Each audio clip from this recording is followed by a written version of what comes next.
দীর্ঘদিন থেকেই ফরিদপুর ৪ আসনে আওয়ামী লীগের প্রেসিডিয়াম সদস্য কাজী জাফরুল্লাহ ও সংসদ সদস্য নিক্সন চৌধুরীর মধ্যে দ্বন্দ্ব চলছে। উপজেলা পরিষদ নির্বাচনের তৃতীয় দফার ভোটের আগে আবারও কথার লড়াইয়ে দুপক্ষ।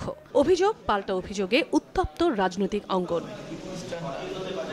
সোমবার দুপুরে জেলা প্রেস ক্লাবে নিক্সন চৌধুরীর বিরুদ্ধে নানা অভিযোগ এনে সংবাদ সম্মেলন করেন কাজী জাফরুল্লাহ সমর্থিত প্রার্থী আনারস প্রতীকের শহীদুল ইসলাম বাবুল। তার অভিযোগ, প্রতিদিন নানাভাবে তার কর্মী সমর্থকদের ওপর ভয়ভীতি প্রদর্শন, মিথ্যা মামলার হুমকি দিয়ে আসছেন নিক্সন চৌধুরী। এমনকি ভোটের দিন ৬৮টি কেন্দ্রে তার কোনো এজেন্ট থাকতে দেবে না বলেও হুমকি দেওয়া হয়েছে বলে অভিযোগ তার। নিক্সন চৌধুরীকে মানসিক ভারসাম্যহীন বলেও মন্তব্য করেন জেলা আওয়ামী লীগ নেতারা। এজেন্ট দিতে দিব না।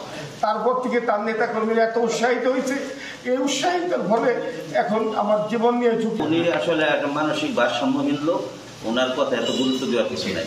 শীর্ষের অনুভূতি থেকে মুক্তি দেয় মাত্র 30 সেকেন্ডে পেপসোডেন্ট সেনসিটিভ এক্সপার্ট। পাল্টা জবাবে ওই চেয়ারম্যান প্রার্থী একজন মাদক সেবী মন্তব্য করে সংসদ সদস্য নিক্সন বলেন, ভোট কেন্দ্রে ওই প্রার্থীর এজেন্ট দেবার সক্ষমতা নেই।